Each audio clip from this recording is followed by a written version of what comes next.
Hi friends, welcome back to Manjula's lifestyle vlogs. ಎಲ್ಲರೂ ಹೇಗಿದ್ದೀರಾ friends? ನಾನು ಚೆನ್ನಾಗಿದ್ದೀನಿ, ನೀವೆಲ್ಲರೂ ಚೆನ್ನಾಗಿದ್ದೀರಾ ಅಂತ ಅಂದ್ಕೊಳ್ತಾ ಇದ್ದೀನಿ. ಇವತ್ತು ನಾನು ನಿಮಗೆ ತೋರಿಸ್ತಾ ಇರೋ ರೆಸಿಪಿ ತರಕಾರಿ ಪಲ್ಯ.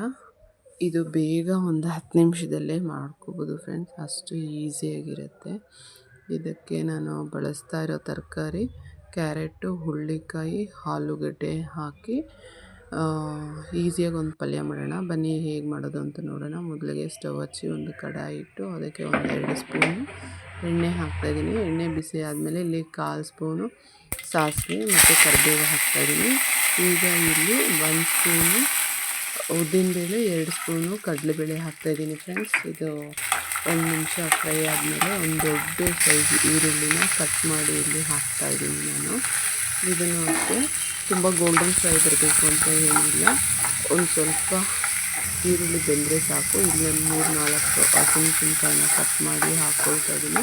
ನನ್ನ ಖಾರಕ್ಕೆ ಸಾಕು, ನಿಮ್ಮ ಖಾರಕ್ಕೆ ಎಷ್ಟು ಬೇಕೋ ಅಷ್ಟು ಹಸಿಮೆಣಸಿನ್ಕಾಯಿನ ಇಲ್ಲಿ ಬಳಸ್ಬೋದು. ಹಾಕ್ಕೊಂಡು ಇವಾಗ ಇಲ್ಲಿ 1/4 ಸ್ಪೂನು ಅರಿಶಿನ ಹಾಕ್ತಾಯಿದ್ದೀನಿ. ಇದನ್ನು ಹಾಕ್ಬಿಟ್ಟು ಇವಾಗ ಇಲ್ಲಿ ತರಕಾರಿ ಕಟ್ ಮಾಡಿರೋಂಥದ್ದು ಮತ್ತು ಚೆನ್ನಾಗಿ ತೊಳೆದು ಇವಾಗ ಇಲ್ಲಿ ಸೇರಿಸಿದೆ. ಇವಾಗ ಎಲ್ಲ ತರಕಾರಿನ ನಾನು ಚೆನ್ನಾಗಿ ತೊಳೆದು ಹಾಕ್ತಾಯಿದ್ದೀನಿ. ಹಾಕ್ಬಿಟ್ಟು ಚೆನ್ನಾಗಿ ಮಿಕ್ಸ್ ಮಾಡಿ ಫ್ರೆಂಡ್ಸ್. ಇವಾಗ ರುಚಿಗೆ ತಕ್ಕಷ್ಟು ಉಪ್ಪು ಹಾಕಿ ತರಕಾರಿ ಮತ್ತು ಈ ಒಗ್ಗರಣೆ ಎಲ್ಲನೂ ಹೊಂದ್ಕೊಳ್ಳೋ ಹಾಗೆ ಚೆನ್ನಾಗಿ ಒಂದು ಒಳ್ಳೆ ಮಿಕ್ಸ್ ಕೊಡಿ ಫ್ರೆಂಡ್ಸ್. ಇದು ಚೆನ್ನಾಗಿ ತಿರುಗಿಸ್ಕೊಟ್ಬಿಟ್ಟು ಇವಾಗ ಇದಕ್ಕೆ ಸ್ವಲ್ಪ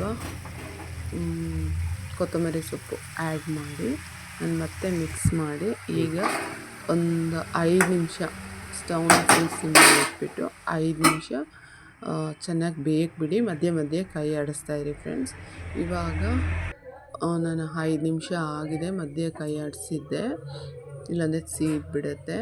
ಇವಾಗ ನನ್ನ ಹತ್ರ ಇರೋ ಕೊತ್ತಂಬರಿ ಸ್ವಲ್ಪ ಇತ್ತು, ಅದನ್ನು ಹಾಕಿ ಮತ್ತೆ ನಾನು ಒಂದೊಳ್ಳೆ ಮಿಕ್ಸ್ ಕೊಡ್ತಾಯಿದ್ದೀನಿ ಫ್ರೆಂಡ್ಸ್. ಇಲ್ಲಿ ನನ್ನ ಪಲ್ಯ ಆಗಿದೆ. ನೀವು ಅಷ್ಟೇ ಫ್ರೆಂಡ್ಸ್, ತರಕಾರಿನ ತುಂಬ ಬೇಯಿಸೋಕ್ಕೆ ಹೋಗಬೇಡಿ. ನಾನು ಇಲ್ಲಿ ಒಂದು 70-80% ಬೆಂದಿದೆ ಮತ್ತು ಪಲ್ಯನೂ ಚೆನ್ನಾಗಿ ಆಗಿದೆ. ಇವಾಗ ನಿಮಗೆ ನಾನು ಸರ್ವ್ ಮಾಡಿ ತೋರಿಸ್ತಾ ಇದ್ದೀನಿ.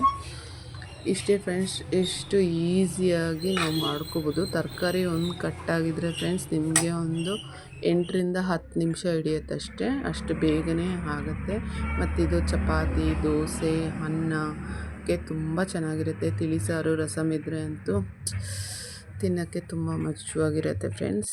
ಹೀಗೆ ನೋಡಿ ಒಮ್ಮೆ ಟ್ರೈ ಮಾಡಿ ಫ್ರೆಂಡ್ಸ್, ತುಂಬ ಈಸಿಯಾಗಿ ಟೇಸ್ಟಿಯಾಗೂ ಇರುತ್ತೆ. ಯಾರೆಲ್ಲ ಟ್ರೈ ಮಾಡಿದ್ದೀರಾ, ಹೇಗೆ ಬಂತು ಅಂತ ನನಗೆ ಕಮೆಂಟ್ ಮಾಡಿ ತಿಳಿಸಿ. ಮತ್ತು ನನ್ನ ಚಾನಲ್ನ ಸಬ್ಸ್ಕ್ರೈಬ್ ಮಾಡ್ಕೊಳ್ಳಿ ಫ್ರೆಂಡ್ಸ್. ಆದಷ್ಟು ಶೇರ್ ಮಾಡಿ, ಲೈಕ್ ಮಾಡಿ, ಆಗ ನನಗೆ ಇನ್ನೂ ಹೆಚ್ಚಿನ ರೆಸಿಪಿ ಮಾಡೋಕ್ಕೆ ಒಂದು ಸ್ಫೂರ್ತಿ ಬರುತ್ತೆ ಅಂತ ಹೇಳ್ತಾ, ಇಷ್ಟೊತ್ತು ನನ್ನ ಚಾನಲ್ ನೋಡಿದ್ದಕ್ಕೆ ಥ್ಯಾಂಕ್ ಯು.